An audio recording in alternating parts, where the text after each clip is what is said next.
Starting in 3, 2, 1, episode 17 of the All In Loyalty Podcast, all things loyalty, all in one place.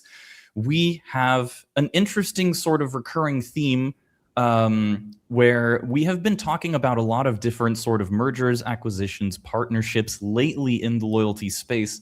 We have a bit of a theme for this particular episode as well, and that is the sort of togetherness, the unification, the all-in-one place sort of methodology, if you will. But in this case, how it pertains to the loyalty sector. You'll see that all of the things that we talk about for today dial back and have to do with this particular theme. We're going to be talking about a lot of different topics. We're going to be talking about some more local things in terms of like German loyalty ecosystems, but this is actually, I think, representative about how they work as a whole. And then getting into some other very important partnerships that have been kind of going under the radar, but that I think are very important that we talk about, and that also Gabriele and Gianluca insisted upon, because it is big and it is something that sort of represents a growing trend in the industry. So before we get started, Gabriele, you're back home. You're back in der Schweiz. How is everything? How's it going, sir? Everything going good. Was I in Dubai last time when we did? I think so, yeah. Oh, really? Wait. Forgot about that. Yeah. I think it Yes. was. Yeah. When we were together. No. Happy to be again, and 12 degrees weather, and the nice volatility of Switzerland. With last week, I think we had 30. This week we have 12. So always nice to experience the 4 seasons in like 2 weeks. I'm happy to be back. I'm happy in both places. I'm happy everywhere, actually. I make myself Isn't that happy. nice? It doesn't matter where I am. I mean, a lot of people say this is sort of a mentality thing. This is like a classic, Tony Robbins style like quote that you'll hear, which is, it's all about what you make of it. You can be in the most boring place in the world as long as you approach it with the right mentality and the right like angle. You can always make it entertaining for yourself. I'll make It's also just- fun, 100%. There you go.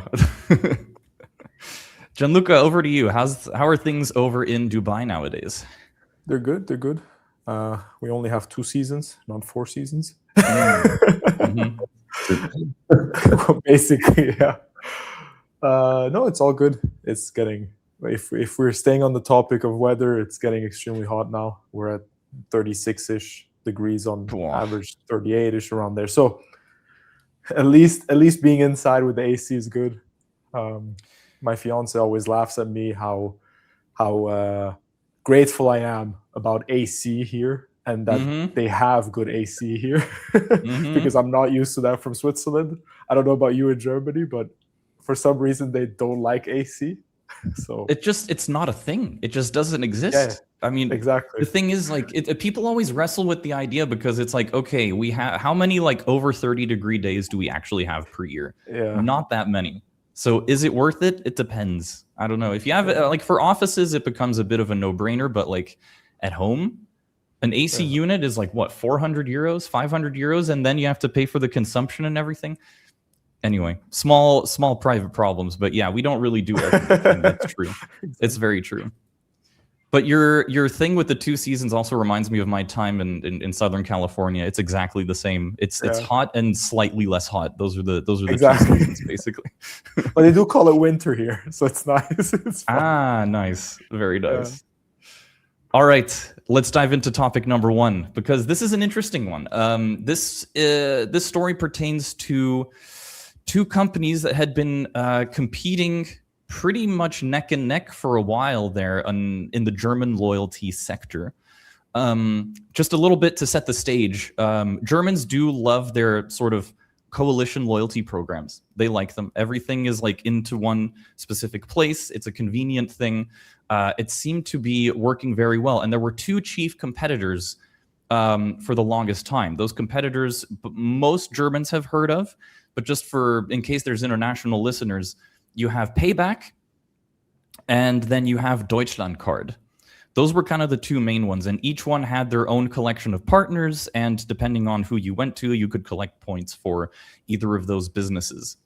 And the most interesting part, and the reason that we're talking about this now, I'm going to show this. It's the German title, but basically the translation is The Deutschland Card is basically getting canceled or going away for 2026.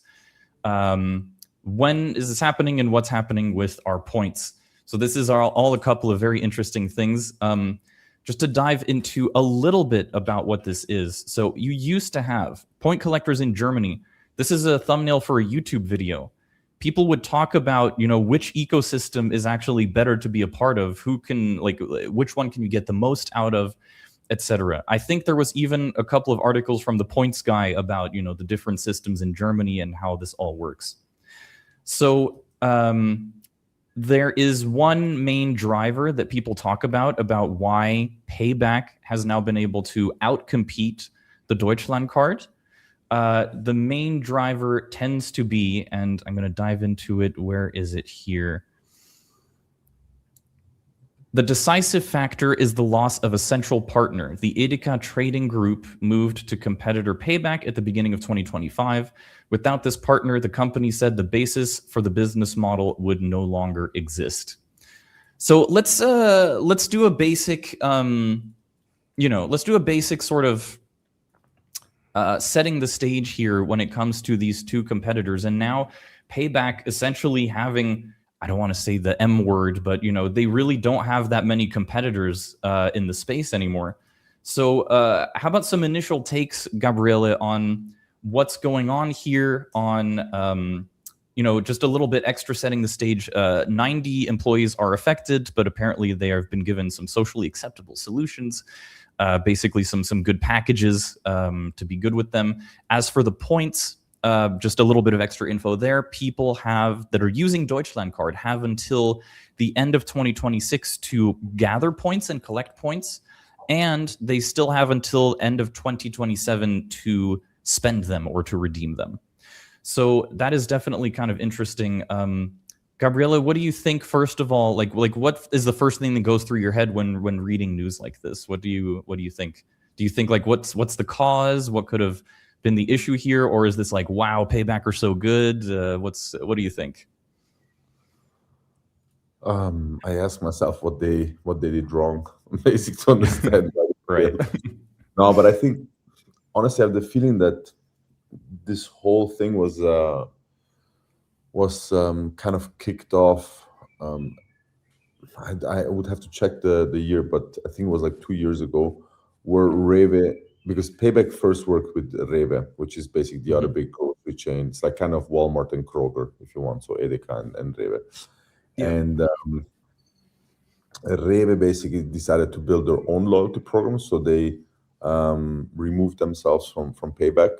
And I think that then obviously Payback had kind of a gap there on the grocery side, and Edeka was with Deutschland Card, so the only move for Payback was actually to get the other big grocery chain on board, which was then Edeka. And for the loss of Deutschland Card, they basically then was that kicked off a bigger issue for them. So I think the whole chain, it was kind of a chain reaction.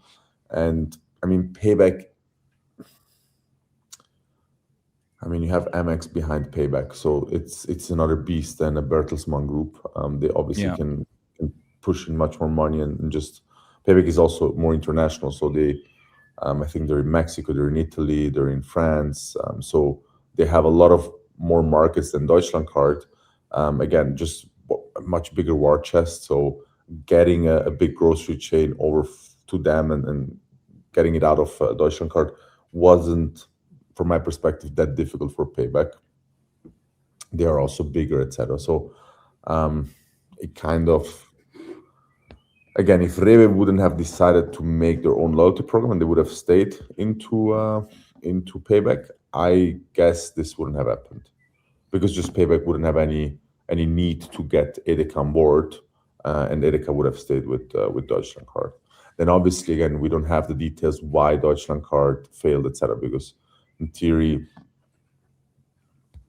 they had, I think you said, around 20 million users, something like that. So also actually a pretty large program, but it happens. Just like the nature of business, sometimes you're getting outcompeted, and then tough luck. Sometimes you win, Sometimes you learn, right? And sometimes your business goes under, unfortunately. But hey, it is what it is. That's a big word. No, I mean, Big again, wording for sure. at the end of the day, super sad, obviously, for let's say the loyalty space from a competitive perspective, because it's always good to have competition. It just drives innovation, drives value for customers. Obviously, also super sad for the employees. I think they're managing it well on the point side, that you basically have time until end of 27 to actually redeem your points. I think that is super fair, because in theory, I find that crazy, actually. yeah, that is really good, because also with the thought of, okay, you just tell your clients or your customers, hey, by the way, we're basically closing up. So you kind of have that run on the bank feeling that everybody says, oh, you know what, let me just spend my points. So just keeping it open will cost them quite a bit of money. And from my perspective, super, how do you call that? It's kind of Generous? remarkable. Yeah, generous and remarkable that they actually do that, because in the terms and conditions, they 100% have that little clause that every loyalty program has. I can basically do whatever I want and change and close the program when needed. So Yeah.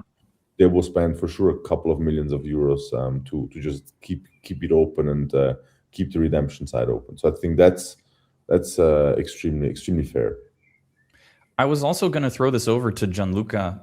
It feels like an exit like this feels like a very graceful exit on the side of Deutschland Card. You know, they talk about the compensation packages for the employees that are no longer going to be able to work. They talk about like the points. There, a lot of the time with a lot of these programs, you know, they'll be canceled. There will be a huge backlash. All of the customers are super angry. Is this just, you know, straight up best business practice? If you feel like you can't compete anymore, you know, you do a good presser, you do everything here, you do everything that's necessary, and you say, okay, let's do good by our customers. Is this like, I don't know, do you think this is more of like a just high degree of professionalism from the side of the Deutschland Card? Is this expected of them? Do you think they had like legal obligations as well? Like, what's your take on this whole thing? Yeah, that's a great question. The legal obligation, obviously, that's something that I wouldn't know exactly, because I'm sure every business in the loyalty space does it a bit differently. Of course, as Gabriel mentioned, there's some similar clauses and some safeguards that you can put in that are agnostic of who you are and what you do in the loyalty space. But I'm pretty sure that they had their own that are that worked for them. But one thing that I find, or actually 2 points that I find extremely interesting is, one, it says that they said that without Edeka, the business model wouldn't work anymore. So again, we preach every episode, or almost every episode, we preach at least once how the loyalty economics has to work in order to give something to the customer. It's that X percentage for the purchase they make or for the spend they make, so that that can be used for redemption on the other side. So I'm really curious when I read these things, how it must have been, how that conversation must have gone in the boardroom or in the management team, where they said, hey, this is our biggest customer or biggest client, partner, Edeka, they're leaving. And realizing in that moment, okay, the business model doesn't work without them in it. Yeah. Which, that aspect in and of itself to me is extremely interesting, because I'm really curious about all the others they had and how those partners were managed to the point that having them doesn't actually make the business model work. But at the same time, I'm sure they also thought about the fact, hey, if we keep running this without Edeka, what is the outlook for the next X years? You know, considering that they say the business model doesn't work without Edeka. It must have probably been something along the lines of, this is our biggest revenue driver that helps us sustain everything else. Maybe on the small partner side, also helps us keep them, manage them, even if they don't bring the same amount of revenue. And with Edeka dropping, it just wouldn't be feasible anymore. It must have had some sort of conversation on that, saying, hey guys, without Edeka for the next 5 years, it's going to look like this and it's downhill. And the better option is to not try and say we're closing shop or we're phasing it out. And that brings me to the second point that I found really interesting. And it's the fact that they are so gracefully closing it down, saying that that the customers can even earn, the members can even earn up until the end of 26, which I find still crazy. It's gracious. Yeah. You know, it's not, hey, we're closing down, and communicating that to the members and saying, look, the earn side will be stopped immediately, but the redemption will go on for another 1.5 years, so that you have enough time to get out of the system or to use your points. And even people who forgot about it have enough time to realize that they are closing shop and they're able to redeem. But still keeping the earn side on for another few months. That's remarkable in that sense. So they must have really thought about, hey, look, this is not going to work out. Let's use whatever resources, well, that's at least what I imagine. Let's use whatever resources we have left to phase it out in a way that most likely partners that they have on board, they also have to then communicate Deutschland Card doesn't work for us anymore. So also for them, it's a communication outward to their customers that their customers can't earn points anymore with them. So they must have said, okay, look, we're going to leave the points on. It's going to be for a few more months, so that they can also, their partners can communicate it. And then the redemption side, like literally, you basically take all your resources and you say, okay, a lot of it is just going to go into redemption spend. Yeah. And essentially making up for the liability that has been created. And yeah, so conclusion, I think it's extremely graceful how they're doing it, and making sure it's not just a cutoff and bitter aftertaste. Yeah. And maybe a follow-up question for that even, just to add a little bit of context, it feels like the exit is also not for lack of trying, because apparently towards the end of 2025, they had brought in a new CEO and a new couple of media people on board to try and like turn the entire thing around following the exit of Edeka. But that said, then of course 5 months later, the announcement did end up coming out that that they couldn't compete anymore. Could it be also that there's like a sort of reputational or, you know, CV rescuing act that is behind this when it comes to some of the people in, you know, the C-suite and the leadership circles that says, okay, yes, I was CEO of this company that went under, but I was able to execute this really good, you know, exit, showing that I care about the customers and put the customers first and things like that. Could that have played into it somehow? Or is that just my headcanon right now? Could be. I wouldn't be. If anything, if that's the case, that a new CEO came on board, I could more so imagine that person came on board. They looked into it, and that person was like, yeah, I don't think this is gonna last for longer than that. Let's use the resources to close down in a manner that it doesn't. Maybe legally it also makes a difference, that if they closed from one day to the next, and maybe they have enough, I don't know, cash in balance, or they have enough money in the bank to actually roll out to phase out the program. If they would just close shop in one day and, I don't know, do what with that money, maybe they would also have legal consequences. I'm not sure. I'm not a legal person at all, so yeah, I wouldn't know.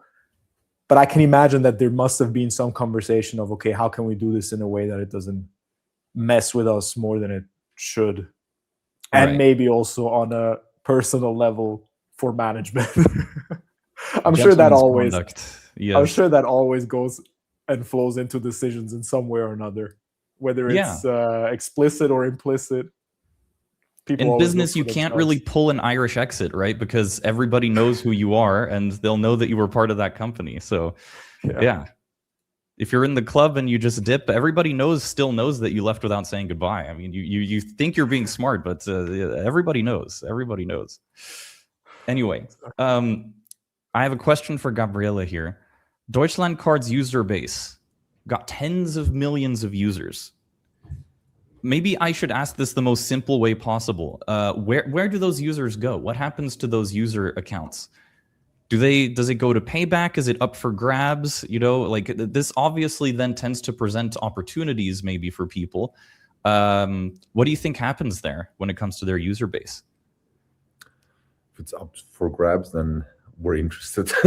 Nice. I mean, honestly, I think this is anyways one of the biggest issues. Biggest issues, I think that every platform knows that everybody communicates how many registered users do I have, etc. Who actually is active then behind is always a different topic, and that always then has a big impact on how well the business goes, right? And I think that, again, everyone managing a loyalty program or scaling a platform knows that like the amount of registered users vs the amount of daily active users is always a huge difference. I honestly think that most users already use Payback, because people a lot of times they just use both programs because they then get access to a lot of different partners, right? So I think the overlap is anyways pretty big on that side. The question is really understanding, again, we won't get that data, but the question is basically who is actually active on a level that they say, hey, I need another solution. And I think most of those people already use Payback, just because Payback is like omnipresent in Germany and like you almost have to have it, right? So I think that's for sure one part. I also assume that's why they left it open fairly long, because obviously on one side it has a very positive impact. At the end of the day, it's the Bertelsmann Group that has to be in a positive light, right? Because they're behind the program. So if they wouldn't have managed it in a nice way, so just like literally closing from one day to the other and telling people, I'm sorry, your points are worth 0 now, that would have an impact on the Bertelsmann Group, because again, they also sell other products. So yeah, that was more driven from that perspective. And again, I assume they took a calculated risk with, hey, we can leave the redemption side open until 27, because basically you just have, again, this is just all my assumption, the amount of users now that are really active, that really have a certain amount of points that can be used is not huge, and can be managed. And all the others is kind of, okay, they weren't active since months or years, etc. So the probability that they actually convert their points is fairly small. That's my gut feeling. Again, like I had once the experience that was for Air Berlin, for their loyalty program. I think that was in 2018 or 2019, if I'm not mistaken, when they basically went bankrupt. And there we had the chance to, they basically were looking for a buyer. So we had the chance to look into the data and understand there a bit how it's going. And the numbers are very different, like from what is being communicated from, hey, this many are registered, then how many do you actually, how many can you actually write an email to? That's already the other part, right? Because not everybody gives you the consent to actually send them an email. And then how many are active? If you start looking at those numbers, it gives you a completely different picture. And then also, obviously, the monetization strategy becomes completely different. Because if you think about 20 million users, that's a good basis to make money with. I mean, you can, that's a lot of users, right? But they need to be active. If they're not active, it doesn't really help you. It shows that they have a good, they had a good acquisition strategy, but not necessarily a reason for their users to be active daily or monthly. All assumptions. I don't know how right. But like in general, when you look behind platforms, the amount of users that they communicate via the amount of users that actually are active is a lot of times different. So that has nothing to do specifically with Deutschland Card. Right. Okay. But then for the final question about this topic, let's bring up the M word, monopoly, It feels like it is now a one-horse race when it comes to these coalition loyalty programs. And it is true that in Germany, pretty much everybody knows what Payback is, like you said. I think we mentioned in episode 1 or 2 of this podcast that, like, I think 2 in 5 households, or even if it was even half of the households, have at least one Payback account or card on this thing. So this sort of issue, sort of, I guess, from the consumer standpoint, because like you've already said, I mean, if you don't have competition, you tend to stagnate, right? That's just tends to be how it is for the entire industry. How do you see it moving forward? Do you think that there will be some new competitors or some new competition that comes and gives Payback a run for their money? Or I remember you were vaguely critical of like the coalition programs as a whole. Do you think that's going to be a sort of stagnation thing? Do you have any predictions about where you see this whole thing going? Is Payback going to be like the huge big brother overarching everything, and if you don't join your business to Payback, then you're just going to fall behind? How is this going to be, do you think? On the coalition topic, I think this is more personal preference, because I prefer, as a consumer, a loyalty program where I have a lot of different options, right? If Payback, if they will get another competitor, that's a good question. I mean, if, then it needs to be someone with a lot of money on the side, because again, ramping up that amount of users that you can actually compete with, because you have always two sides, and it's kind of the chicken and egg problem, right? On one side, you want to get brands on board where your users actually can earn and burn their points, right? But for that, you need users, and to get the users, you need the brands. So it's kind of, where do you start? And most of the time, that needs quite a bit of capital to actually get started there, because you need to start somewhere. And again, acquiring brands needs a sales team, needs, at the end of the day, most probably a lot of guarantees, because if you want to get a brand on board with 0 users, you need to promise them something else. On the other side, if you want to get users on board, you need to give them something. So it goes, you spend a lot of money into marketing, you spend a lot of money into, hey, here are your first 1,000 or 2,000 points or whatever it is, right? Which automatically bumps up your liability from day one. So you need a lot of cash if you want to compete with Payback. I think it's honestly an opportunity for other loyalty programs that are already in the market. That could be a Miles and More, that could be My Cashbacks and clients from us. But for other players in the market that actually now have a chance to get some of those users from Deutschland Card on board, give them additional value. I mean, if you play this right, in theory, you could acquire a lot of those users, because you could easily do a campaign and say, you know what, very sorry, dear Deutschland Card users, we have a safe place for you. Come That's here, true. and you'll get something, right? So if you play it right, you can actually get a lot of those users. But yeah, I think it's more consolidation of the market, where existing players have the chance to actually be a bigger competition to Payback. Building a new program from 0, completely possible, but it needs to be a very smart idea. It has to have a very smart angle. Like if you look at Built rewards from the US, the angle was there, okay, you earn points on your rent, right? That's why they actually acquired a lot of users. And now they're expanding into other topics. So either you have that, but again, it doesn't work without money. So you will 100% need a lot of capital.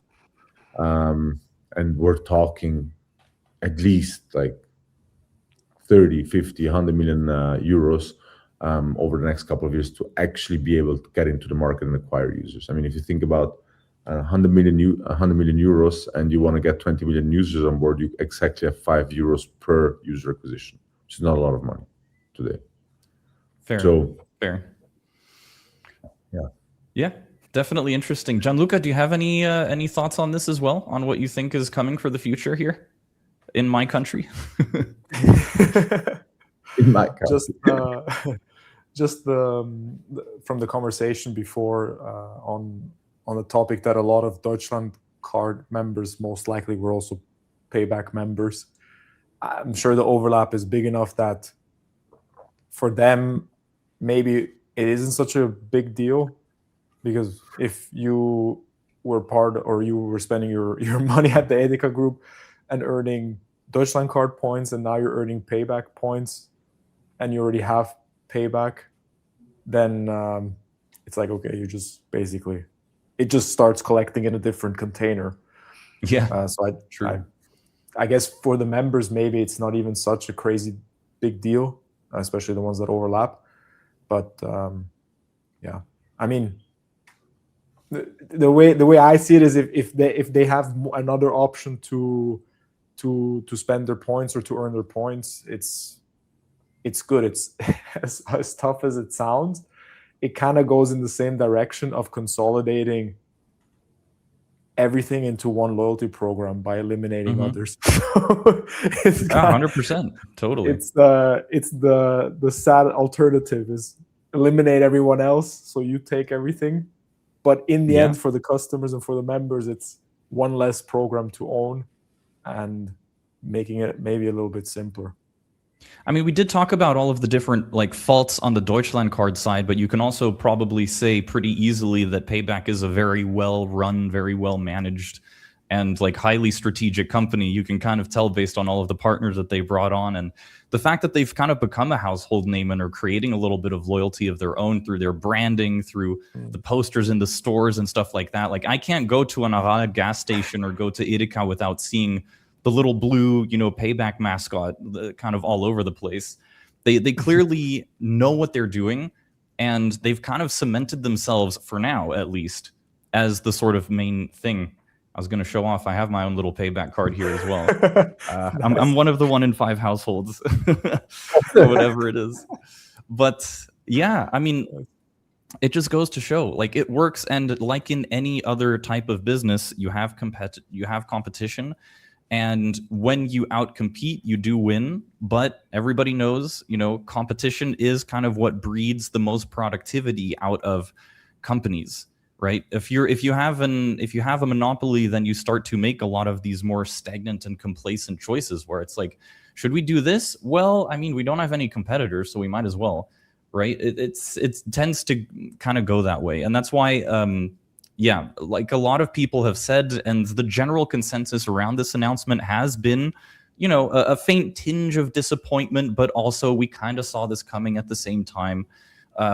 So it's like a bitter resignation a little bit, but at the same time, it does maybe open the door for some more interesting plays to be made in the future. Like Gabriela said, maybe some other brands might decide to really like step up and throw their names out there and actually become the next big competitor. Who knows? But it is a really interesting topic. Yes. If anything, what I just thought about is also with you showing the card and mentioning that, if anything, one potential future I can see if Payback keeps going in this direction of just partnering with so many and being able to covering a lot of the markets in several countries, is that at some point maybe they will have the sort of effect that Apple has, where not in the brand loyalty in the sense of diehard fans, but in the sense of ecosystem lock-in. I'm sure that, as you just mentioned now, you can't go to any store without seeing the mascot, without seeing the stickers, without seeing that. Even if they decide to do certain things, like, Apple is notorious for deciding we're dropping USB-A, we're dropping CD drives, no matter how controversial. Yeah, exactly. While everyone else still had those, we just do USB-C, the others are gone. And they know they can do that, first of all, because they know they're at the forefront of innovation anyways. And at the same time, people are locked into the ecosystem, right? You're an iPhone user, a Mac user won't be switching so easily when everything is interconnected, right? And that's one thing that I might see as well for Payback if they keep partnering with many partners and also covering a lot of the markets, is that at some point, imagine yourself as well, if they do something that you don't like and you say, okay, F them, I'm gonna close my account, or there's a new competitor in the market, every store you go to, if you keep seeing Payback, at some point you're like, okay, either I do earn something on my spend or I don't. And because I see it everywhere, I might as well keep it. And I might as well keep earning. And I might as well keep using the redemption options. So True. that lock-in effect, that's something that I would see that would make it relatively difficult also for competitors to come in, or for them to also have a little bit more power on what they want to try and test with their member base. Yeah, I don't know. I'm curious. I'm gonna be sticking to my thing. I'm also kind of curious what happens to the partners. So, like, for example, one of the other biggest partners that Deutschland Card had was Esso, which is a gas station chain in Germany. So what happens there? Do they immediately like reach out to Payback and go, hey, remember when we chose Deutschland Card over you? Well, they're not around anymore, but hey. Yeah. Sorry? No, but I think that honestly there will be so many other programs that actually want to get these partners on board. So I think they won't have an issue of getting somewhere. On the very minimal percentage chance that an SO executive is watching this, hey, reach out. We can talk. We can connect with the other big program in Germany. Exactly.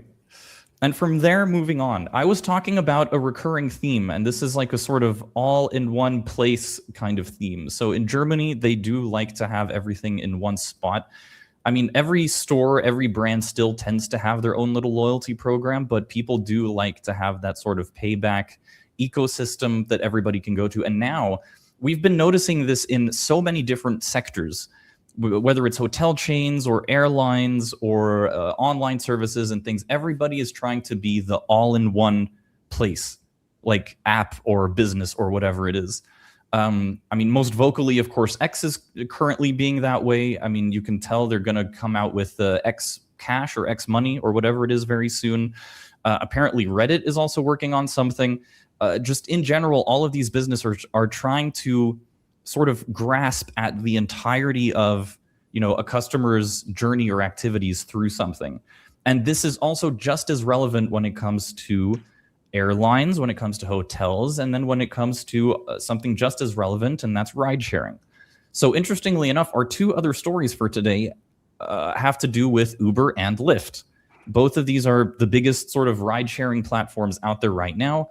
Of course, I need to mention Waymo because it's awesome, but hurry up bringing it into Europe, please. I would love to see that.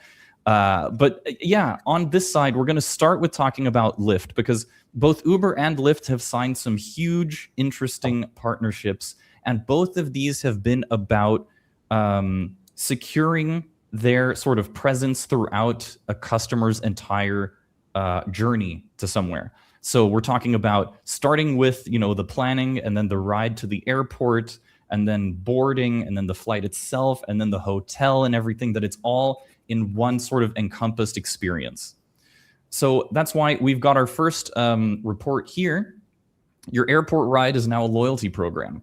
So this is Lyft's VP of Partnerships and Loyalty, Jordan Glassberg. They had him on an interview show recently for BTV, and they were asking him about what exactly this is. So I do have a video, so we can just listen to it really quick to see what he says about Lyft's latest partnership. Operating principles is customer obsession.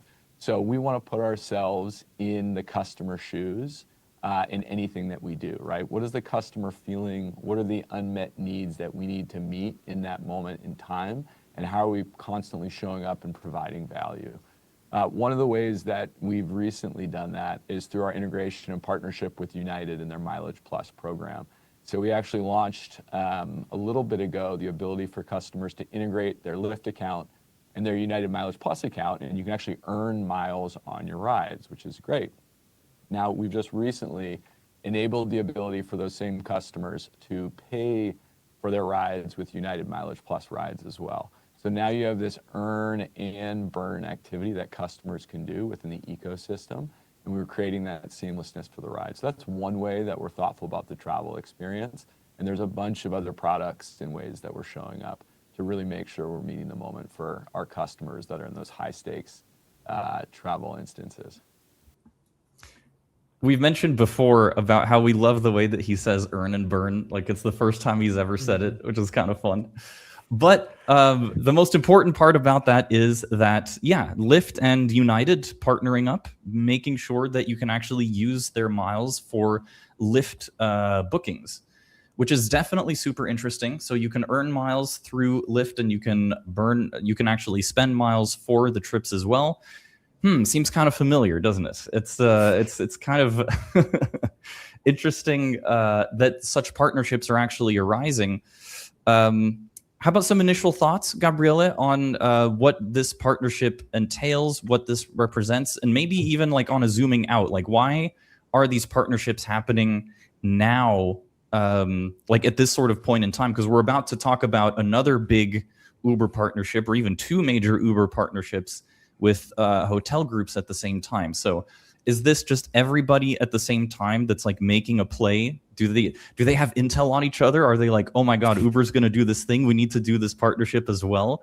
Yeah, what goes behind something like this? And in general, like, what are your thoughts? Because Lyft is well known, but it's clear that Uber is like, they are the proper noun, right? If you want to drive somewhere, I'm going to Uber to this place. Nobody says I'm going to Lyft there.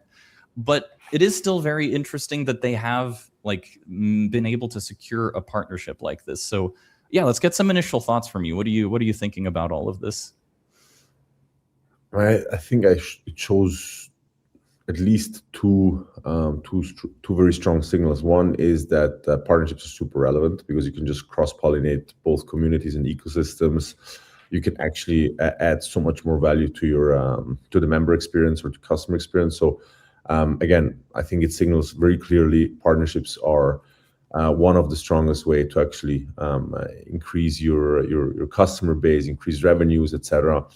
So I think an amazing move from Lyft and United, and in general everyone that partners up obviously needs to make sense. In this case, it makes absolutely sense because how many times do you actually use rideshare again to go to the airport, from the airport then to your hotel and all of that stuff? So it kind of closes up that customer journey well. The other thing that is interesting is if you listen to the video, he doesn't talk about now you can exchange our points into United mileage, like into the United miles, or the other way around.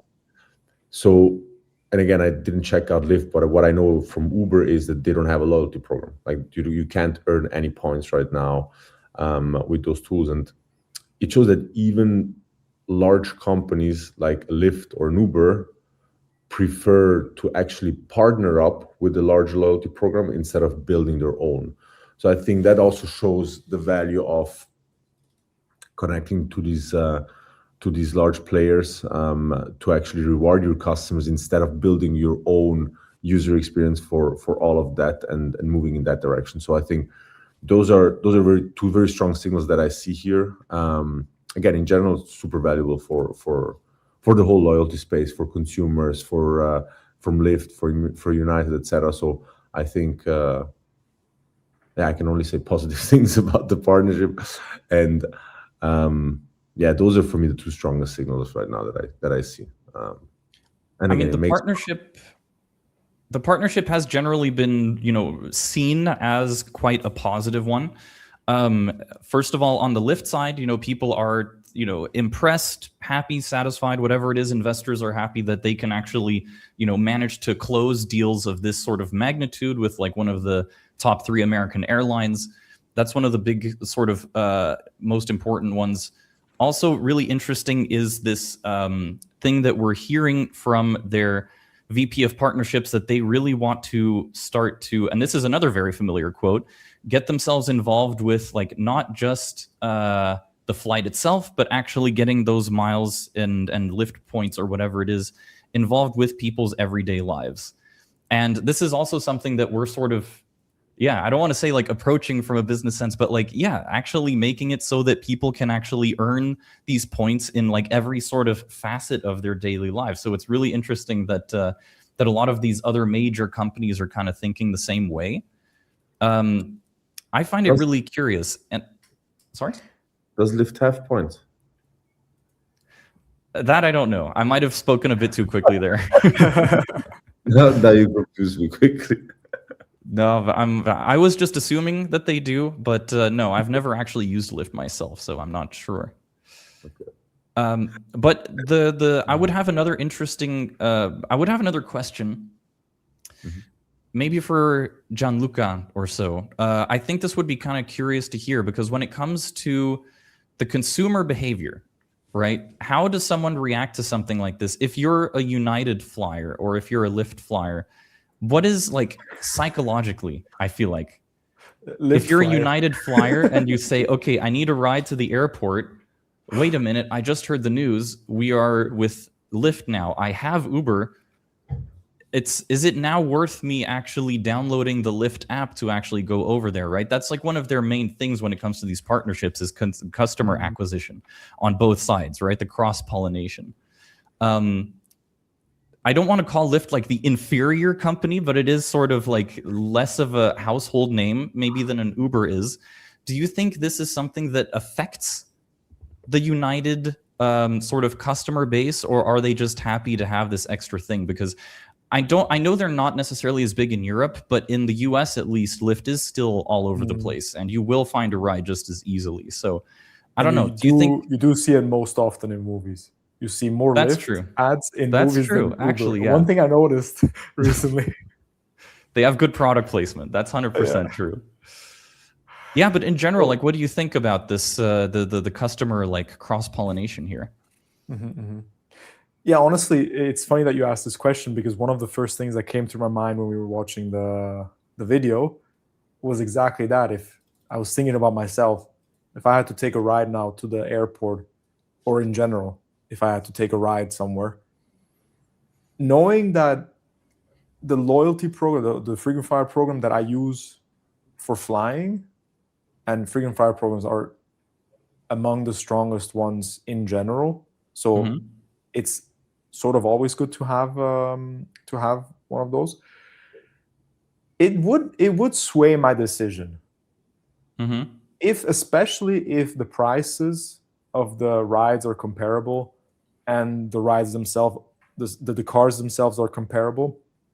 Because that's one thing, at least here in Dubai, I've noticed, just to go on a small tangent, is that sometimes when you go between the various ride services, even if they have the same category labeling and they call it the same, they describe it the same, you do see that the cars are a bit different.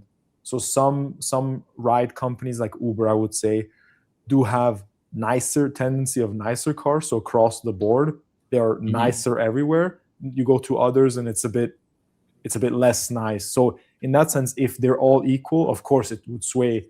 Why are you laughing? It's less nice. Luca only drives Maybach. It's fun because on this show we have a tendency to try to replace the word bad with, like, you know, some politically correct, nicer thing. No, of course. Hey. Nah, I'm joking. Those dump trucks. No, I'm just joking. No, Wow. but if all things are equal in that sense, then it would sway my decision 100%. Like, no doubt, because I wouldn't go spend the same amount of money, have the same experience, and not earn points or not earn miles. That just doesn't make logical and rational sense. So that would definitely sway my decision. But one thing that I find interesting, actually, in this whole topic and article, is that we're seeing now Lyft's video, or the article about Lyft partnering with Miles with United.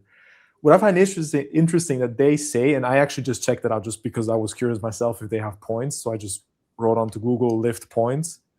And the first link that they show is actually their earn rewards page, and they have various rewards partners. So you can earn Hilton points, Atmos rewards, Bilt, Dash Pass, and I guess now Mileage Plus.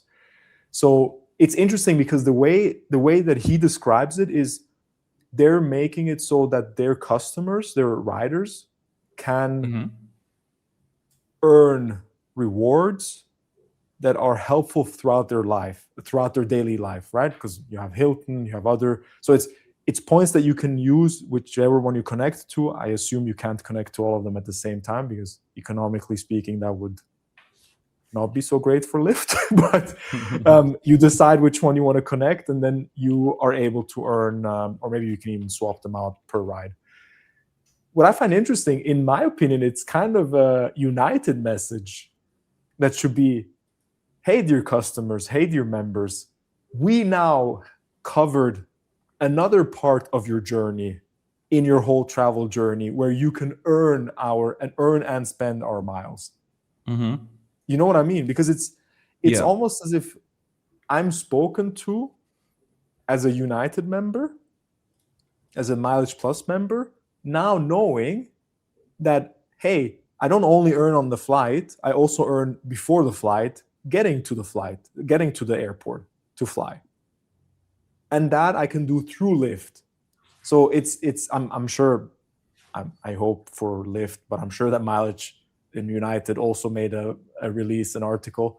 But it's just interesting. I was thinking about it now. I was like, actually, I'm spoken to more as a Mileage Plus member about this than as a Lyft user that, okay, now I can earn miles. Because if I'm a Lyft user, I'm anyways using Lyft already. It's a nice bonus. But as a Plus member, now I know I won't be taking Uber. I'll be taking Lyft next time, for example. Okay, interesting segue, because that leads directly into the next video clip that I would like to share, because it directly goes into that and talks about actually on the Lyft side of things, them wanting to be that all-encompassing travel partner. So let's just listen to it real quick. It's under a minute. And also create a smoother travel experience. I think the smoother travel experience is the more that we can create, I would say, kind of a handshake between the two companies, the better off the end experience will be with that customer, right? A customer doesn't think of, I have my rideshare ride, and then I have my flight, and then I have my hotel. They think of that whole travel arc. They think of the travel ribbon on the day of travel. So we're thinking about a lot of different ways to continue to enrich that experience for those travelers with partners like United and other partners that we have on the hotel side of the experience, even food delivery partners. So we're consistently and constantly trying to get better and better at that. It's kind of interesting. Can I just jump in right here? Please. That's what I find so interesting. And that's why now that I checked out their page, is that as a Lyft customer, for using the service, I can earn points that enhance certain parts of my daily life. So he was talking about food delivery, he was talking about hotels. That is always out of the perspective of me being a Lyft customer, right?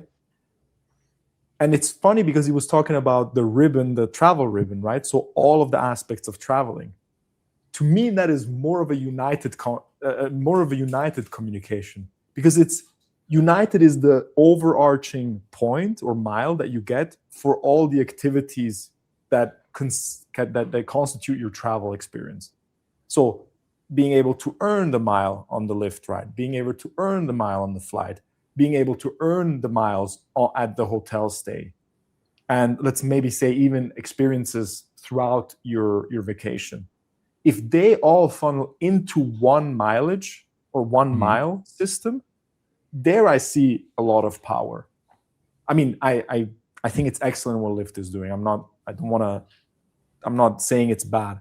It's just interesting to me the way they're wording it means that if I want to enhance my life as a, let's say, hotel guest of Hilton, I ride a lot of Lyft. But I will not get out of my way to ride Lyft extra on purpose just to earn Hilton points, right? Yeah. But if I travel, if I just have to travel, I would love to earn 1 point, 1 mile, one type of loyalty program for everything that I do, so that I can leverage the most redemption out of that versus having to split it up, you know? Yeah. If that makes sense. because it kind of feels to me like, yeah, it's not like I'm gonna ride on purpose somewhere with Lyft if I don't have to, just to get. I'm not gonna go around the city. No, but I think it depends really on the. I mean, honestly, also that it could be. It depends how many miles you earn, because there are so many people that actually fly. Yeah, of course, yeah, true. Keep their status and stuff like that. True. But I think I understand your point. I mean, But sorry, just before you continue, just one thing. Before I forget this thought, the thought was more so the way he explains it is interesting, because if I fly now, let's say I have to travel somewhere, and I take Lyft to get to the airport, right? Now, because I can choose or earn different points systems, different rewards. Yeah, it's now in this moment, I will give up miles for Hilton points, for example, because the Hilton points in this moment maybe are more valuable to me because I want to stay an extra night or whatever. So that's what I'm saying. Like the one Lyft ride can split into different rewards, whereas I'm thinking about all the aspects of travel go into one reward. That's the thought. Depends really from which perspective you're looking at it. Obviously, United wants you as a member to earn at as many places as possible their miles, and also that actually their program is top of mind. So they want you to think every day about United and having everyday opportunities to earn their miles, right? So for them, it's more that kind of. And honestly, I don't think that it's just my gut feeling, but I just checked up before the numbers. Lyft has 25 million members. Uber has 180 million members, like customers. And United, I think, is at 110 million members of the loyalty program. So from my perspective, United gives an additional service to their customers, to their members, and saying, hey, by the way, now you can earn United miles with every Lyft ride, right? So that's one part, basically one more addition to think every day, because there are a lot of people that maybe use Lyft every day, so they actually think more about United because they see every time, hey, I just earned that many miles. And it also depends, obviously, on what is actually my need. Like, am I a person, for example, that prefers to drive around when they go to holidays? So I actually just need an hotel loyalty program because that gives me much more value. I can pay my room with it. Or am I actually a person that flies more? So I actually set up that I can earn United miles. From a Lyft perspective, I think it's a user acquisition. It's a strong user acquisition tool, because at the end of the day, I would say that if the value that I'm getting between choosing Uber or Lyft is the same, so I have the same time to wait for a car, I have the same, let's say, standard of a car, the same price, etc. So all the important points that let's say that a customer looks at, then I think there will be a lot of people that actually, like, either they already have the app installed and they have a tendency towards, for example, Uber. Now they go actually back to Lyft, right? Or on the other side, literally someone says, you know what, I'm a hardcore United Mileage Plus member. I want to earn everywhere my miles, so I'll download the Lyft app, right? That's true, yeah. The core part is for sure that the value needs to be the same. If something changes on that side, I don't think that. But again, we discussed it multiple times that the loyalty program won't save a shitty product. I'm not saying that Lyft is a shitty product, but like I'm saying, the value needs to be on the same level with Uber, so that actually that people make that change, or really marginal. What I think, and I actually am not sure, but Lyft is only in the US, right? I don't think I've seen them anywhere else, to be honest. Yeah. Because I think that's also, and it makes it easier for them, because if I think about Uber being in so many different regions, they basically also have to, let's say they want to reward their clients or their customers with miles from a frequent flyer. That means that they need to connect with many different frequent flyers to actually be able to offer the same throughout the globe as a service, right? And interesting is that Uber actually had a partnership with Miles & More a few years ago, and then they stopped it. So I also wonder there what the logic behind this, because in always this topic of, I mean, again, this is like, I think, I don't know how many loyalty experts are working on that, but it's always about, hey, am I rewarding a customer for something he anyway or she anyways would do, right? Or am I actually increasing value by rewarding that person, right? And my gut feeling is, if I think about Uber, they don't have that issue. Because at least for me, doesn't matter where I land in this world, first thing I do, I open up Uber. So already, if you're like, I mean, if you're only hanging around in the US, then Lyft is good. But as soon as you go out, you need something that actually works over the globe. And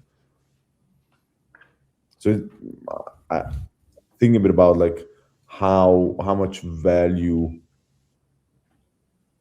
I think Lyft will get a lot of value out of it. I think Uber would have to take another angle,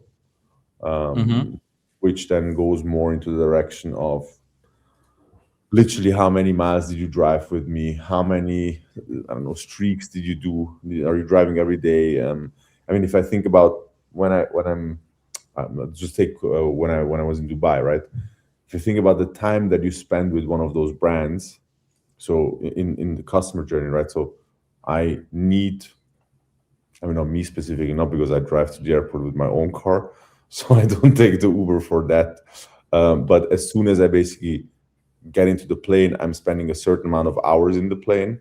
Also with check-in, etc., I have certain touch points. But then actually where I spend the biggest amount of time is in the hotel or with the hotel together, because I sleep every day there. So like I have every day that touch point. But then if I think about it, when I'm in Dubai, I don't know how many Uber I need to take per day. So you actually spend quite a bit of time also with that specific brand, right? And yeah, then the question is really like, would I change the provider if I knew that I can earn XYZ miles? That for me is the biggest incentive that a company like Lyft has, because just rewarding the ride for a customer that anyways would drive with you, you just basically just generate additional costs without generating additional revenue. I think from that perspective, it's literally just acquiring more users and bringing more users back from Uber to Lyft. A great announcement as well on publicity. Yeah, 100%. By the way, you were talking about the Uber sensation. Did you know they tried to ban it in Germany when it was first coming out and everything? It just wasn't available anywhere for a while. Everywhere. They tried to ban it everywhere. Like, yeah, obviously. But like Thanos, it's inevitable. You can't stop technology. Innovation always gets first backlash, and look at AI. Sorry to bring that one up. And when we're but talking about the Uber topic, it's actually, once again, you guys are very good at setting up these transitions for me, but we're going directly now into the Uber side of things. So Lyft partnered with United, that we have already covered. But now we get into not just one, but two major Uber partnerships. So they are not being complacent in this race. And one of the more interesting ones here is that Accor, or more specifically Accor, which is their sort of loyalty program, have announced a multi-market loyalty partnership with Uber. This one is also equally interesting, but for a different reason. So we talked about the airline partnerships, and now we're getting into the sort of the hotel group partnerships. The powerful booking platform and loyalty program of Accor and Uber today announced a new strategic multi-market loyalty partnership designed to enhance their clients' travel and daily lifestyle journeys. Isn't it interesting how frequently we're hearing how much people want to improve our daily lives? Isn't that magnanimous of them? But it's interesting how there's so many different companies and groups that are trying to do the same thing. It feels like it's going to become clubs in the future. It's like, hey, are you part of the Uber club or the Lyft club when you're traveling? Or hey, are you part of the Miles and More club, or are you part of the Mileage Plus club? because each one feels like you can actually do your own chain of things. You know, you can get the drive, you can get the hotel, the flight, get the food delivered to you, and the entire thing, and you get like some sort of reward point from everyone. It just has to depend on A, I guess, what you find the most rewarding, and B, you know, just loyalty-wise, which airline or which sort of group of businesses you prefer. But to get back into this one, the partnership enhances the customer journey by seamlessly connecting hospitality, mobility, and delivery. Together, Accor and Uber are enhancing the travel experience by making it more connected, flexible, and rewarding, whether traveling for business or for leisure, far away or closer to home. So this is, I would maybe say that the scale-wise, this partnership is maybe a little bit bigger than the other, than the United one, just because of the locality of it, right? Because Lyft is more American, United is an American airline. With this one, I mean, you have Accor hotels all over the world. You also have Uber sort of all over the world. Maybe the first thing we could do is speak to this sort of trend that we're seeing that I mentioned about like different companies trying to sort of capture the entire travel experience in the travel sector, and B, then just seeing like whether or not this international aspect of it is going to beat out the sort of local ones, because there's also ride sharing programs locally in countries. You know, Germany has Miles, that's literally what it's called, or, you know, Switzerland has its own one, et cetera, et cetera. You know, do those ones stand a chance? Is it always going to be like big business versus small business? There's a lot to unpack here. But I think the most interesting part is this attempt that businesses are doing now to sort of capture your entire experience and not just one specific thing. So I don't know if who would maybe want to start speaking on this. Gabriela, maybe you want to start us off? First, which ride-sharing service do we have in Switzerland besides Uber? I could have sworn you guys had one, didn't you? Either that or it's super small. It might be super small, yeah. But actually, on this article, what I find super interesting is which is actually at the end, if you read there, with a launch across key markets during the second half of the year, the partnership will first include Uber and Uber Eats delivery services. Mm-hmm. That actually is something that is super interesting, because if you think about it, and I mean, I have that because of the conversation with a hotel chain that specifically said, we don't want any food delivery services that are basically where you can earn our point.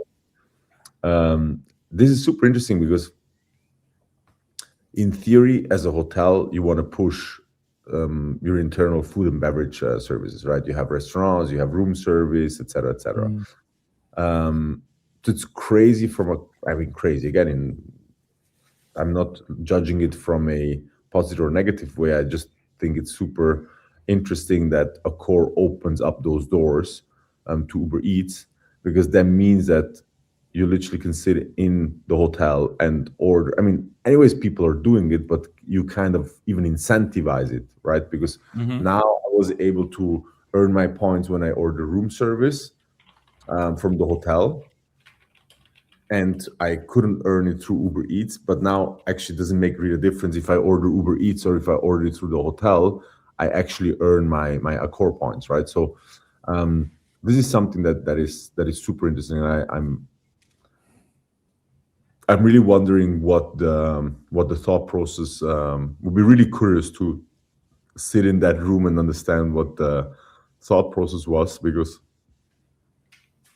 apparently they don't have a big issue on kind of cannibalizing a bit their own products, right? Because at the end of the day, as a hotel, I don't have a ride-sharing service, but I have food. I can, obviously, that's one part. I have restaurants, I have room service, etc. So this, for me, honestly, is almost the most interesting part of this article, where I'm thinking the most amount about it, because the other part is really, again, it's always the same in the sense that as a partner of such a program, I want to reward my customers with something they actually already value, right? So in this case, Accor points. And I maybe also don't want to build my own loyalty program, which makes everything more complicated from a management perspective. So what I do is I start offering a lot of different loyalty currencies that are out there.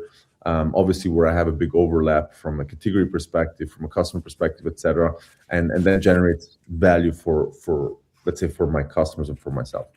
On the other side, as a core executive, obviously I want to expand the way how my customers again earn my points, because that makes me again more top of mind, right? So I understand those topics.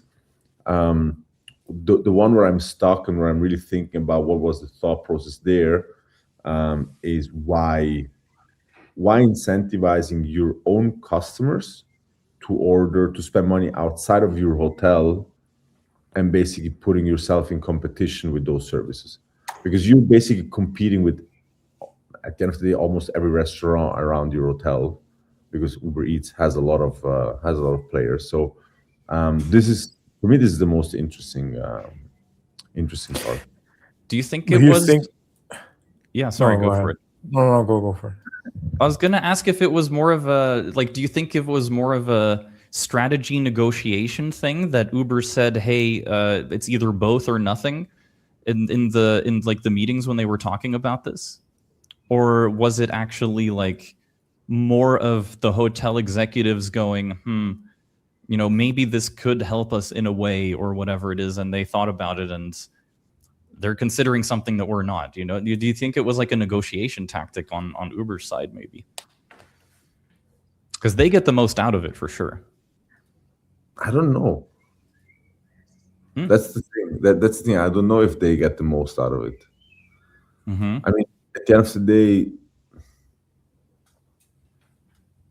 if I put myself in the shoes of Uber, how would I negotiate that? Yeah, obviously I know that during a holiday experience, people are ordering through my services. That I know. Yeah.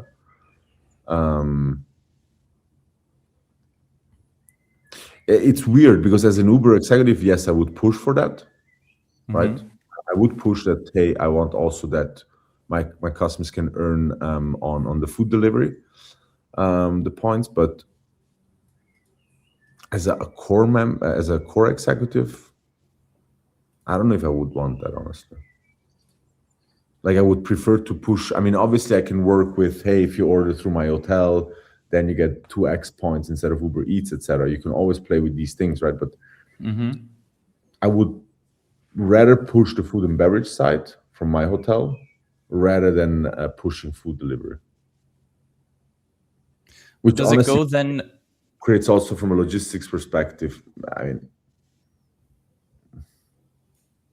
yeah. Every time you order food delivery, do you really think that is such a big case? I don't that think it really would become an issue. I think hotels tolerate it, but they don't like it.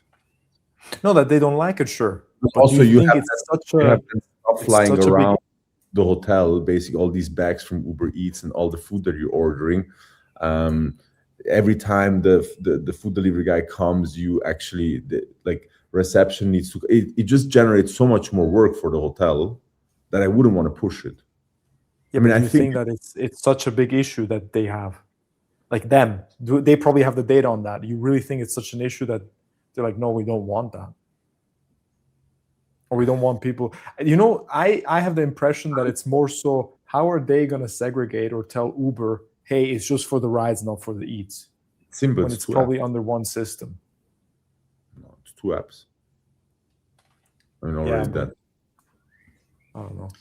I think as well, from a negotiation tactic, it's also kind of interesting where you can talk about, I don't know, especially for city hotels and stuff like that, where you can say, hey, listen, your restaurant isn't open 24/7. If you order from Uber Eats, there's always something available. B, maybe not everybody likes your restaurant. Maybe there's just one and it's not necessary, and it's like Greek or something, and maybe somebody feels like something else every day there. Yeah, exactly. Just an example. It's true, I'm not the biggest fan of Greek food, but still, it's fine. Maybe I just haven't had the right kind. But you know what I'm saying? Like, I think it's having that availability. And I think if you are thinking customer first, then Uber can say, imagine, you're still integrated. You still have that partnership. People are still thinking about you through us. And they have that like quality of life enhancement where whether they want to order pizza or burgers or wings or whatever it is, that they can then always do so.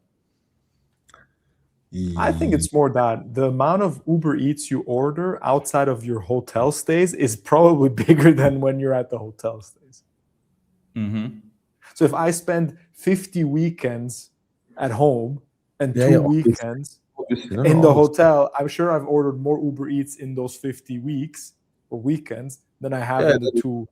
That is true. So it's good that they are earning revenue on those 50 weeks rather than the few times that someone orders an extra Uber at the hotel. That's what I mean by, is it really that big of a deal? That is true. That is true. So maybe. And there is a bit more mutually beneficial stuff in here. So if we go into this next point here, look at the bottom half, anchored by seamless account linking between Uber and Accor. This is the classic cross-pollination. The partnership expands the power and value of both partners. Key features include enhanced travel experience. Members will seamlessly access Uber mobility and food delivery services through the Accor digital ecosystem, from their home to future hotel stays. Members will earn Accor points on their Uber rides and Uber Eats deliveries, making daily mobility and dining more rewarding. So that's another, like, I guess, little key driver on Accor side. And Uber One members will get extra benefits. And then they have status boosts. So members will benefit from reciprocal membership accesses, providing Accor status upgrades to annual Uber One members and offering extended free trials of Uber One memberships to eligible Accor members. This is the kind of stuff that you love to see. Of course, if you're a member of either of these, then you're thinking, ooh, nice, potential for free goodies and things.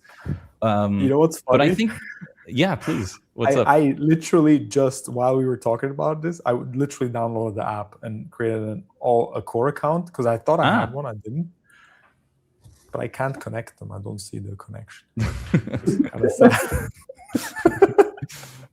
In both apps, I don't see it. I will have to investigate because this is pretty cool. Like, this is definitely one of those. They literally acquired me as a customer. It does say members will, right? So maybe it's still something that's planned for the future. Maybe it's not. It's not yet available worldwide. Yeah, they said that they start with certain regions. Yeah, UAE was in it. That's why. True. Yeah, that's why I did it now. I was like, okay, maybe it's just a matter of time. Exactly. Yeah. Exactly. No, that's cool. And everybody loves status matching. So that's, I think it's going to be, that's probably the thing that makes it like the most popular kind of decision. But yes, to just sort of drive the point home here, the partnership expands the flexibility and value of Accor, giving members new opportunities to earn points across their daily lives and travel plans. I mean, you cannot like sugarcoat it or hide it in any way. People are trying to take over our daily lives. This is like, we've seen this in like every single article and part and point that we've read so far.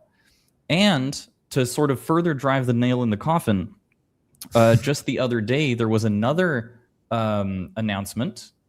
Not that one. Hang on, let me just find it here.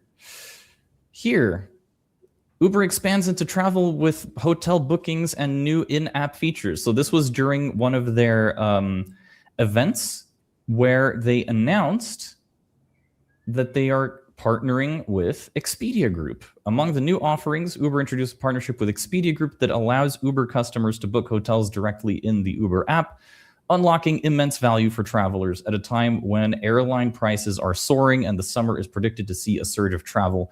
Consumers are looking for optimal ways to book trips and save. So this is just a way to say, I mean, Uber, not resting on their laurels here. They're making some crazy partnerships. And as we sort of already need to, unfortunately, get towards the end of the show today, we can always talk about predictions. That's like one of the most interesting things here. You're both, I guess, regular Uber users. So does this sort of stuff, this status matching potential and stuff like that, like from a user's perspective, you must be over the moon with with announcements like this and stuff. Like if you guys are sort of there. Yeah, I mean, if they think about rewarding their loyal customers, that's like exactly the sort of camp that you fall into, right? So is this done? 100%. I mean, I could ask why they do this, but I think the reason is pretty obvious. But yeah, maybe hearing from both of your guys' side as regular Uber users, because I'm not. I don't travel enough to be able to use it that frequently. But like, how do you guys see this? And I know you're I'm sorry guys. I know I'm not as travel savvy, unfortunately, but no, but honestly, it's interesting that you asked this, because I'm gonna try and keep it short. Here, there's a few ride services, and I actually used one from UAE. It's called Karim, that was prevalent here. Then I for one or the other reason, I can't remember, I looked at Uber at the same time just to see the offering, and that's when I noticed the whole conversation I did before about the cars being a little bit more elevated for the same price and for the same category. And that's when I actually decided to switch to Uber here. So I'm very pragmatic in that sense. And hearing now, for example, the Accor partnership, I immediately thought to myself, I'm like, wait, if I order in food from this one specific restaurant that I like, and they are also on Uber Eats, I will not be using the other delivery service app. Because what's the point of using the other delivery service app if here I also earn points? Obviously, it's not like the few times that I order is going to give me an extra room or an extra night at an Accor hotel. I'll probably have to order every day to get that. But just knowing that I can earn on services that I anyways use, then it's 100% going to make me switch to the Uber Eats. And so these, just to speak about the power of these kind of announcements and these kind of partnerships, that I literally downloaded the app and made an account now during the podcast. Yeah. Just to make, not to make the point, but just the point was made inadvertently from the excitement. Yeah. So it works. 100%. I get the part of like partnerships. Again, there's no discussion that they're super valuable. On this one here, to be fully honest, I don't get it. Why Uber is doing that? Can you explain? No, I mean, why should I go in my Uber app to book a hotel? Like, I mean, I use Marriott, right? I have like Marriott, Hyatt, and Accor. So when I actually book a hotel, I start with those. Like, I literally go on those platforms. They also have, I always see the cheapest price for members and all of that stuff. I see if I can book something with my points. So that's like where I start with. I don't know why I should look for my hotel on Uber, to be fully honest. And also, it's not that you plan a trip with Uber. Yeah, Uber was created to instantly being used. I arrive at the airport, I book my Uber. I walk out of the hotel or out of my room and I book an Uber, right? Because I know in 2-3 minutes it's here. It's not that I start my journey in the Uber app. I start my journey with with the flight, for example. So I book first the flight, then I book the hotel. And when I arrive at that place, I actually think about Uber. I don't start thinking about Uber at the beginning of my trip. Good point. That kind of is that though maybe where they're trying to get to eventually, is to be the all-in-one. It's like, I want to book a trip, I'm going to open the Uber app. I get your point, but it's like such a huge change of behavior. Yeah, that's true. It's a huge change of behavior, you know?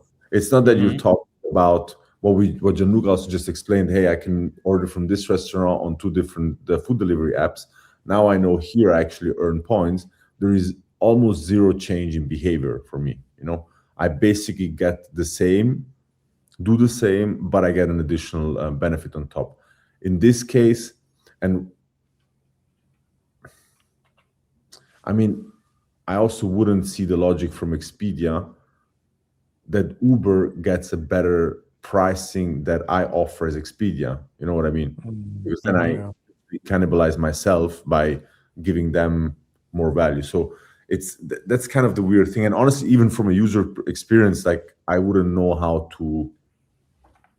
I just weird to be full. It just feels weird. I don't know how to say it. This one I really don't understand. I think the other one, with Accor makes a huge amount of sense. Do you think it's one of those that just landed on their table and they were like, should we go for it? Why not? Sometimes those deals just pop up. No, but it's fun because even like if you read the from Dara, the CEO of Uber, what he's saying, we're living through a moment of real cognitive overload. Too many apps, too many decisions, too much noise. Yeah. At the end of the day, our job is to help people reclaim their time, spending less of it managing the logistics of life and more of it actually living. Maybe they want to do a Uber Travels where everything goes through Uber, the flights, the cars, the hotels. Yeah. The podcasts while you're on your Uber. Okay, if I think about it, okay, yeah. If it really becomes a travel app, right? So I go into Uber, I book my flight, I book my hotel, but I don't even have to order the Uber when I arrive at the airport. Because it already knows I need to go to my hotel. Then okay, we're starting to talk. You know what I mean? Because okay, now I get it. Basically, Uber knows exactly what is my flight, where am I at the hotel. I literally arrive at the airport and the car is waiting. And I just have to choose, do you want to go directly to the hotel or do you want to go somewhere else first, right? And I just have to click yes, I want to go to the hotel first, because I imagine most people do that when they arrive in like for holidays in a new country, etc. They actually drive first to the hotel from the airport. So that starts making much more sense, because then you kind of automate the whole travel experience, right? Yes, if they're going in that direction. If it's just a feature where I can hotel, spending less time managing logistics. Yeah, correct. That makes then sense, right? Even if I can book, for example, the restaurant, so it knows in which hotel am I, right? And it knows with what restaurant did I just book. Literally, I never have to worry about ordering an Uber. Like I just have to set the preference of what kind of car do I want to have, how much do I want to spend, and everything else is organized. So that part I really understand. But this announcement isolated, for me, doesn't make sense. It's just fair enough. They have to announce it at some point. They also don't want to wait 5 years until they build the app and everything. No, and then I'm just saying. This is, for me, this announcement. It gives me I want to say the chills. No, doesn't give me guys, terrifies me. No, it just doesn't, like, in my brain it doesn't make sense, because I'm thinking directly about myself, and I think about, okay, I'm booking a trip, now I have to go into Uber to book my hotels. Doesn't make sense at all, right? But again, if the value is, hey, I go into Uber because I plan everything, like my whole trip and everything is automated around it, yeah, then it starts making sense. I book again my flight, my hotel, my restaurants in there, all kinds of activities. That starts making much more sense, right? Yeah. At least from my perspective. Yeah, 100%. And we are at time now. So I don't know if there's any final words or anything that you guys would like to add in. I think the episode's been really interesting because it really did highlight the sort of attempt that a lot of these companies are having to, mold our entire sort of life experience through these various, loyalty programs and services. How about, Gianluca, we throw it over to you first. Do you have anything final, any concluding thoughts before we close out the episode? Yeah, I would like to talk about AI. Please, no.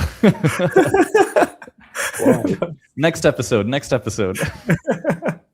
No, I love how you've somehow managed to bring this up every time so far since I've said it. No, just joking. No, super cool. I think what we discussed in this episode makes a lot of sense, and honestly, just with the whole Accor and Uber announcement and me going and downloading the app and creating an account instantly kind of shows the power of these, and the customer thinks about it actively. So yeah, it's a good show of how powerful these partnerships can be. And Gabriella, over to you. Obviously, I love partnerships. So everything, everything that goes in that direction is always good for the space. Again, obviously, we go always a bit deeper, try to understand why and what did they actually do, etc. So I think the different angles how you can look at these partnerships and understand who got what value. In general, it's always a positive sign. So at the end of the day, bottom line, it is net positive for consumers. So and again, very happy always to see these kind of partnerships going on, because that's exactly what we preach the whole day. Mhm. Partner up. Sure. So from that perspective, again, amazing. Uber should think about the whole booking the hotel thing, but otherwise it's to CEO. Yeah, Dara, feel free to hop onto All In Loyalty, and 100%. we'll have a conversation about it. Would love to have you. Great final words, guys. Thank you again so much. Episode 17, episode 20 is just around the corner. I'm very excited. It's going to be really exciting. Like I mentioned, it is sort of a podcast benchmark that as soon as you've hit 20 episodes, you're already in like sort of the top tier. One of the YouTubers that Gianluca actually recommended, I think his name is Dan Martell, who like does a lot of the Claude tutorials and stuff. He also mentioned with podcasts how most of them, like 90% of podcasts are 7 episodes long. It was part of his, like, one of his motivational things that like people give up way too early and everything. So it's cool to know that we're going along and pushing through. And he says the big difference between the successful podcasts, the Chris Williamsons of the world, the Stephen Bartlett's and stuff, they were doing these podcasts for months, for years, without many viewers, and having it just slowly sort of grow over time. And I think that's the proper way to do it. So just throwing in a couple of extra good words in there from a couple of good motivational people. But guys, thank you so much for watching. I'm super excited for the next episode, and we are going to bring out this one to you hopefully as soon as possible, maybe as of the day of recording or at the latest the day after. And as always, any other interesting comments, be sure to drop them under our posts, either on X or on YouTube or on Spotify. We do have comments enabled. I know people don't comment on Spotify that much, but either way, if you feel like it, go for it. Gabriele and Gianluca, thank you guys again, and we will catch you guys, as always, in the next episode. Take care, everyone. Hi, guys. Take care. Ciao, ciao. Bye-bye.